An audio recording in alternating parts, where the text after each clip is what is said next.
রহমতুল্লাহ আলাইহি বাজারে গেছেন। তখনকার সময় বাজারে মানুষ বিক্রি হইতো, গোলাম বিক্রি হইতো। বাজারে যাইয়া দেখে গোলামগুলা বিক্রি হয়ে গেছে, একটি মাত্র গোলাম আছে। শেষ সময় বাজারে আসছেন, শেষ সময়। এই সময় আসলে ভালো ফসল পাওয়ার সম্ভাবনা নাই। আপনাদের আশপাশে একটা বাজারের নাম বলেন, জিএম হাট বাজার, পুরান মুন্সির হাট বাজার আছে নাকি? জি। আরেকটা এখানে কি বক্সি বাজার। হ্যাঁ, যে বাজারে যান মূল টাইম কিন্তু আসরের নামাজের পর থেকে মাগরিবের আগ পর্যন্ত। যদি রাত 9টার সময় যান, এক নম্বরের দামি লাফাইতেছে, এরকম একটা কাতল মাছ পাওয়ার সম্ভাবনা 1%ও। মুজাহিদ রহমতুল্লাহ আলাইহি বলেন, বাঙ্গার হৃদয়ে ব্যস্ততার কারণে বাজারে গেলাম সবার শেষে, যাইয়া দেখি একটা পাগলি টাইপের বাড়ি একজন মালিক নিয়ে বসে আছেন। সালাম দিয়া সামনে গিয়া দাম দর ঠিক করিলাম। লোকেরা কানা ঘোষা করতে আছে, কানা ঘোষা করতে আছে, এটা তো পাগল, এটা তো উম্মাদ, এর তো মাথা ঠিক নেই, অসুস্থ, সবাই কয় পাগল। মুজাহিদ রহমতুল্লাহ আলাইহি বলেন, পাগল হোক আর যেটা হোক, ভালো না লাগলে পরে বিক্রি করে দিব, এখন আমি নিয়ে আনি। দাম দস্তর শেষ করার পর পাগলি বাদীটার জবান খুলছে, দাঁড়াই বলেন, জাহাপনা আপনি হুজুর মানুষ, আমাকে গোলাম হিসেবে নিয়ে যাবেন, আমি এগ্রি আছি। হযরত, আমাকে দিয়ে এশারের নামাজের পর থেকে ফজরের নামাজের ওয়াক্ত পর্যন্ত আপনি যত অর্ডার করবেন এটা আমি ক্যারি করতে বাধ্য নয়। আপনার অর্ডার এশারের পর থেকে ফজর পর্যন্ত শুনতে আমি বাধ্য নয়। এই শর্ত আমি দিলাম, যদি আপনার ভালো লাগে তাহলে আমাকে গ্রহণ করতে পারেন, আর যদি ভালো না লাগে এখানেই পাতা সমাপ্তি হয়ে যাবেন। মুজাহিদ রহমতুল্লাহ আলাইহি বলেন, তাহলে তুমি এই সময়ের মধ্যে কি করবা? ওই আপনার ঘরে থাকবো, কোথাও যাব না। আমার একজনের সাথে প্রেমের সম্পর্ক আছে, ওই প্রেমিকের সাথে কথা বলার জন্য আশপাশ থেকে ডিস্টার্ব করলে আমি কথা বলতে পারি না। সুবহানাল্লাহ। আপনি আসি আমার রুমে এদিকে আর, অথচ আমি কাজে আছি, আপনারটা কাজ আমারও কাজ, পারবো না। মুজাহিদ রহমতুল্লাহ, ঠিক আছে চল, তো বাড়িতে নিয়ে গেছে। আমার কথা বুঝতেছেন আপনারা? কোনো অসুবিধা হয়? যার অসুবিধা হলে সে হাত উঠেন। তুমি কি বুঝলে? ছোট্ট একটা হাত উঠেছে। আপনাদের মনোযোগ ঠিক আছে তো? বেশ কম আছে? একটু বেশ কম দেখতেছি।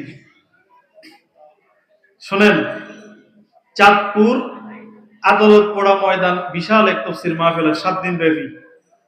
সেখানে মাহফিল করার জন্য 3 দিনের দিন আমারে ওখানে নিয়েছে। আপনাদের এখানে 2 দিনের প্রথম দিনে আসছি। তো এক ভদ্রলোক বলতেছে, হুজুর বাথরুমে তো যাবেন একটু দূরে, আমি চলো। তো গেছি। ওমা, কোন ছেলে শয়তান কলম দিয়ে লেখেন, ওই চক দিয়ে দরজার উপরে লিখছে ডাইনে তাকান। ডাইনে লেখা আছে কোন দিকে তাকান? বামে তাকান। কথা ডাইনেরটা বললে বামেটা বুঝতে হইব। কোন দিকে তাকান? বামে লেখা আছে পেছনে তাকান। দুই দিকে ইজি ভাবে তাকাইছি, পিছনে কেমনে তাকাবো? কষ্ট করে দেখি এখানে কি আছে।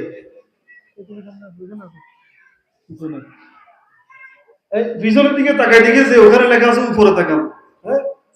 এবারে উপরে তাকাইলাম, উপরে লেখা আছে এই গাদা বাথরুমে বসে এদিক সেদিক কি দেখো। আমারে কি বানাই দিছে? এখন আপনারা আসছেন আল্লাহ ও রাসূলের কথা বলতে, আপনাদের যদি অমনোযোগী হয় আমার কথা বলতে অসুবিধা হয় না? আমাকে অসুবিধা করবেন না সহযোগিতা করবেন? সবাই সহযোগিতা করবেন তো? যাদের শ্রবণ শক্তি ভালো, বাপ মা ভালো, বাপ মা মানে জন্মের ঠিক আছে, ভদ্র মানুষ, ভালো মানুষ, মুসলমান সম্ভ্রান্ত পরিবারের সন্তান, আমি তাদের সকলকে, যাদের কানে ডিস্টার্ব নেই, সকলকে অনুরোধ করব, পেছনে যারা আছেন সবাই আমার সামনে চলে আসেন। লা ইলাহা না, কেউ কাউকে বলবেন না, যদি বলেন তাহলে আমার কথা সে বুঝে নেই। মুসলিম পরিবারের সন্তান, বাপের জন্ম ঠিক আছে এবং সে কি কানে ঠিকঠাক মতো শুনে, মহাব্বতের সহিত আসবেন। লা ইলাহা ইল্লাল্লাহ। মাশাআল্লাহ মাশাআল্লাহ। বুড়া বাবাদের কষ্ট হইতেছে, ক্ষমা করে দিবেন।